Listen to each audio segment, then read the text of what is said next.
Hey, how's everybody doing today? I want to get on to some rod talk real quick. People are all the time asking me what's a good rig to use from the bank.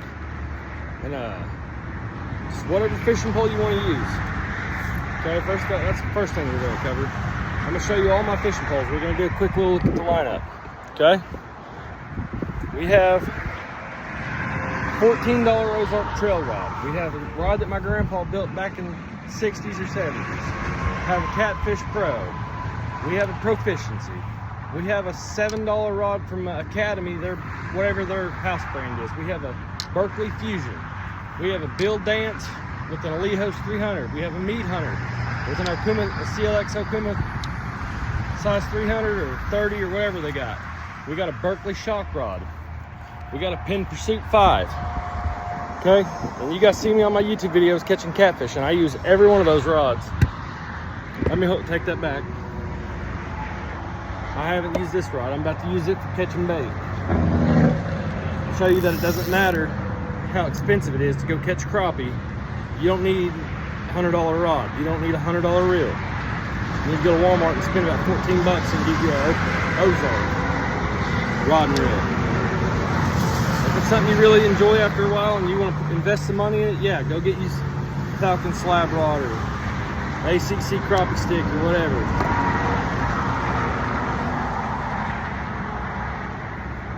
It's going to be a simple rig. I kind of overcomplicate it, but I do it because that's the way I like to do it, and I've been doing it for years. Take you a barrel swivel, have you a little loop in the end of your line.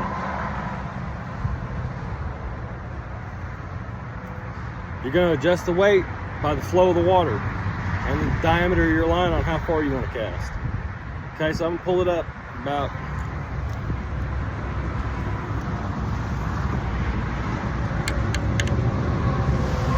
take about 2 foot of line, 2 foot of line. I'm gonna throw my favorite fisherman's knot there.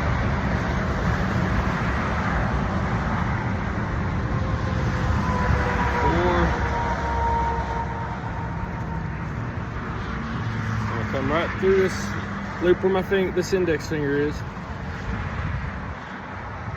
Boom, right through there. I'm gonna cinch down, give it a little lubrication. Now we have a swivel that is in line. Now I can adjust this weight on the fly because I got a dropper loop. I can change it from this 5 ounce to 2 ounces, 1 ounce, whatever I feel like I need. And I'm just gonna take that, simple as that, put it over there. Boom, we got a sinker on the bottom. I'm gonna take this. This also depends on the size of catfish you're fishing for. This is 30-pound test. You're gonna need about a foot.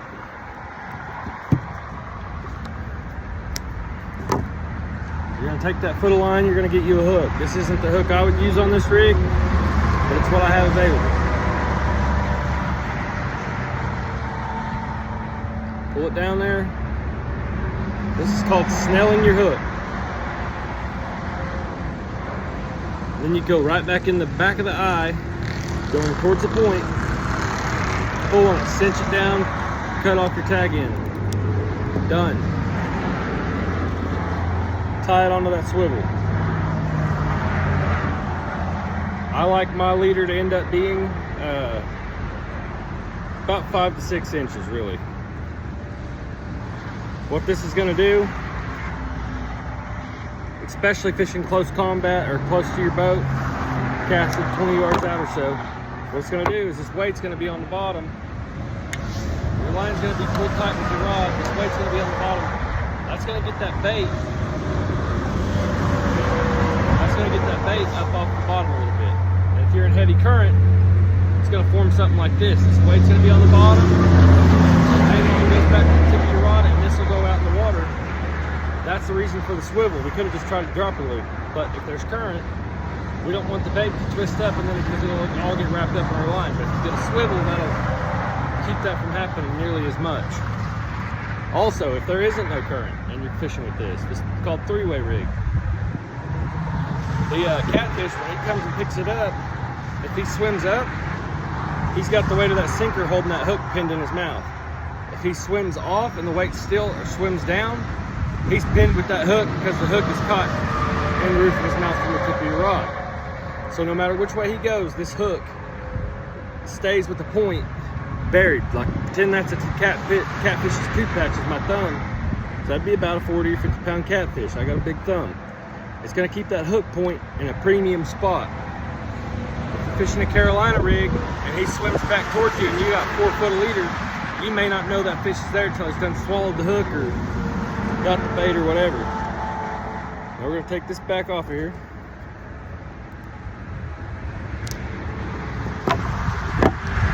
Carolina rig's one of my favorite rigs that there is.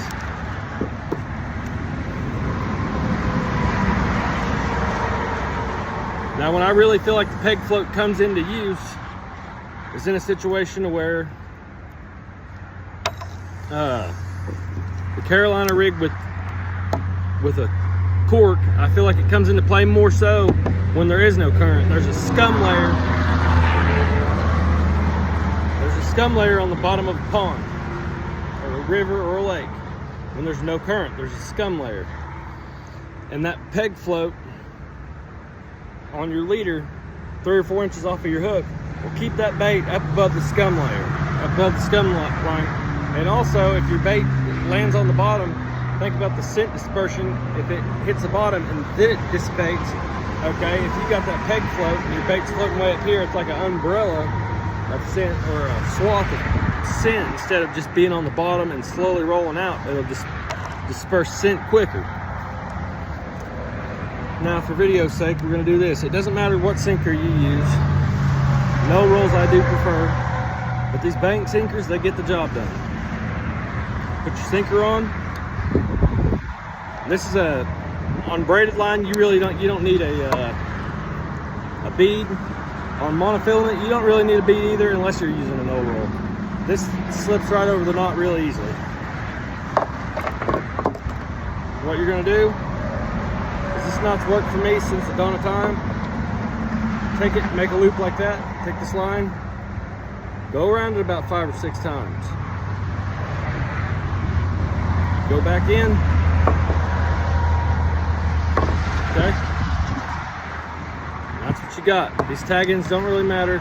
I normally don't clip them off, but since we're at home right now, I'm going to. Now I'm gonna take it from my nose all the way out. So that's about 3 foot a leader.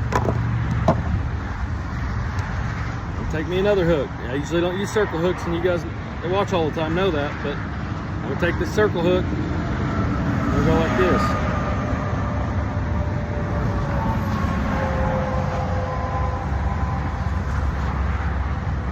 Back through the back, pull it tight.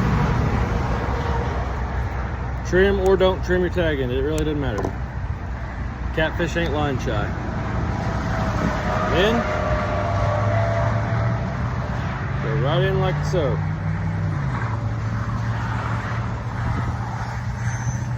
Now I've showed you 2 different rigs to go catch catfish. There are several variations on this one. You can buy those demon dragons, rattles, and all that stuff if you want to. But I just buy peg floats and put peg floats on there. Benefit over the 3-way rig over this rig is I feel like you don't lose bait when you're trying to cast a far distance. This way, it kind of whips the rod loads up from the sinker, and then it kind of yanks, it kind of whiplashes your bait. So if you're trying to cast a country mile, the other rig's probably more for you. This one will whiplash your bait and rip it off there.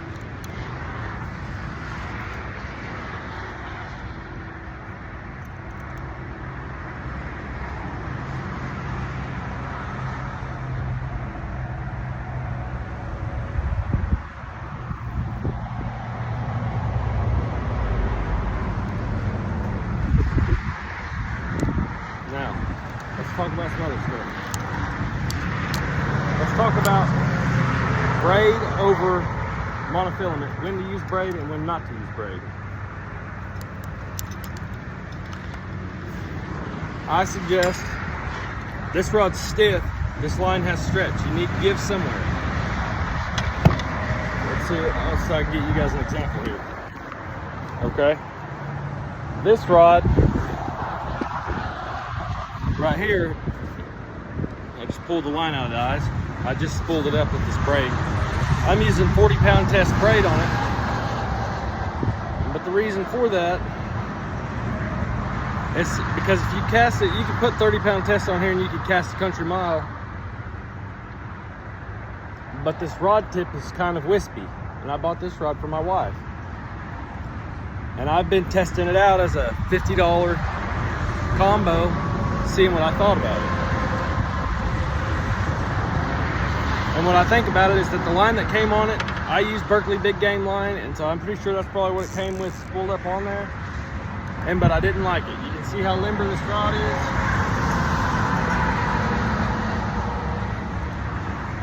It's very, very whippy. Okay, if you have a whippy rod and you're using monofilament, so you have give here in the rod, and then you have give in the line, you end up missing a lot of fish that way.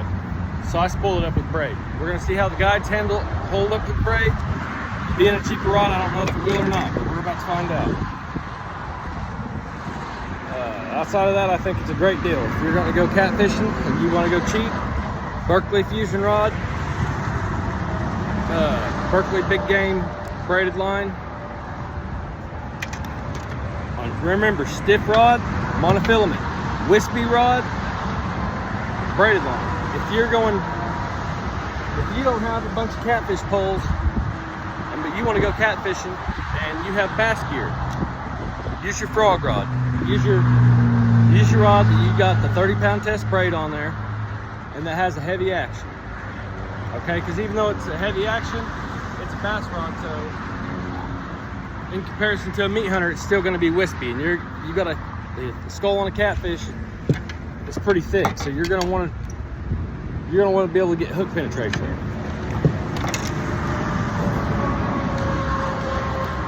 Talk about the rod of the year. This Catfish Pro rod has done me good.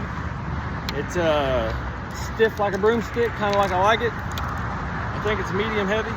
Yep, medium heavy action, 7'6" length, and I like the dog snot out of it. It's a good rod.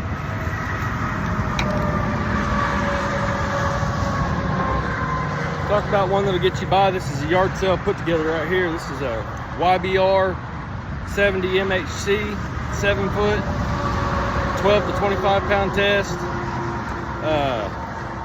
Rod I bought at Academy for like $7 or $8. Then I got a Quantum Light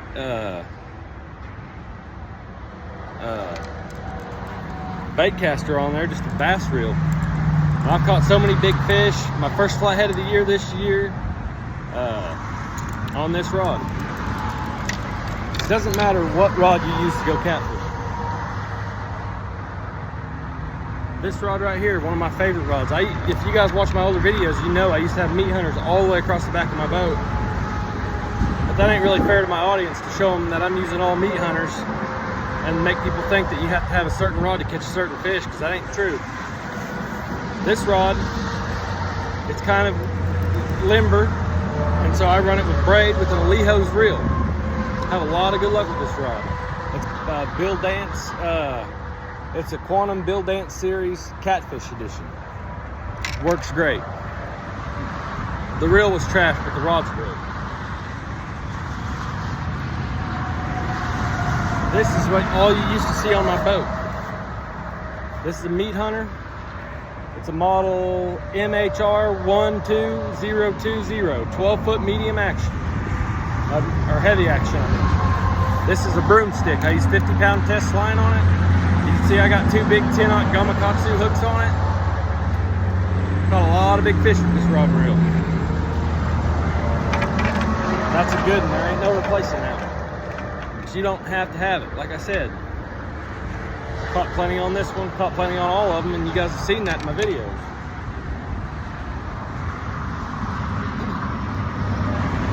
The thing about it is elephants eat peanuts too.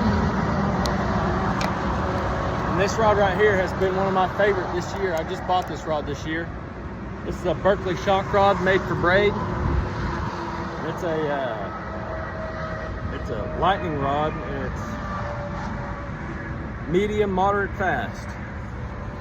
And I got 30-pound test braided line on here. I got a 1-ounce sinker, barrel swivel, down to about a 4/0 Gamakatsu hook. Octopus hook, not octopus circle hook. And yeah, it casts like a dream. And I have caught a lot of fish on it, and it's a really fun rod to catch them on.